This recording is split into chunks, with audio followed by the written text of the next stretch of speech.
പ്രധാനമന്ത്രി ഭവന നിർമ്മാണ പദ്ധതിയിലെ അപൂർണമായി കിടക്കുന്ന വീടുകളുടെ നിർമ്മാണത്തിന് പത്തനംതിട്ട തിരുവല്ല നഗരസഭയിൽ തുടക്കമായി.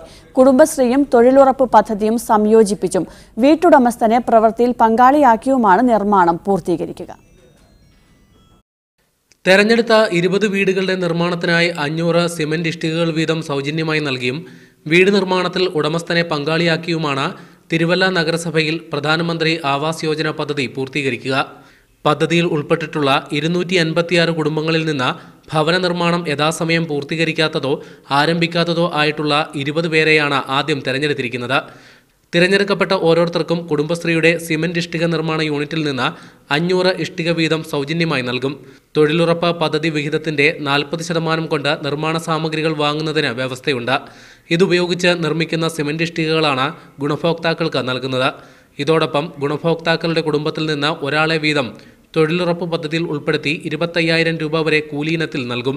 ഞങ്ങൾ തിരുവല്ല നഗരസഭയിൽ ഈ വീടുകൾക്ക് വെക്കുന്ന ഫണ്ടുകൾ ഇപ്പം ഗവൺമെൻറ് പ്രഖ്യാപിച്ചുവെങ്കിലും ഇന്നിപ്പോൾ 159 അപേക്ഷകളാണ് ഞങ്ങൾക്ക് കിട്ടിയത്. അതിൽ 139 വീടുകൾക്ക് ഞങ്ങൾ 2 ലക്ഷം രൂപ വെച്ച് ബാങ്കിൽ നിന്ന് ലോൺ എടുക്കാൻ തീരുമാനിച്ചു. കേന്ദ്ര ഗവൺമെൻറ്റിൻ്റെ 1.5 ലക്ഷം രൂപ കിട്ടും, 50,000 രൂപ സംസ്ഥാന ഗവൺമെൻറ് കിട്ടും. അങ്ങനെയാണ് 4 ലക്ഷം രൂപ. ഇത് അയ്യങ്കാളി തൊഴിലുറപ്പ് പദ്ധതിപ്പെടുത്തിക്കൊണ്ടാണ് ഈ ഇഷ്ടിക നിർമ്മിച്ച് ആ തുക അതിൽ നിന്ന് കൊടുക്കുന്നത്.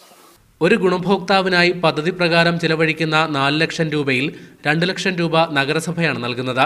1.5 ലക്ഷം രൂപ കേന്ദ്ര സർക്കാരും 1/2 ലക്ഷം രൂപ സംസ്ഥാന സർക്കാരും നൽകും.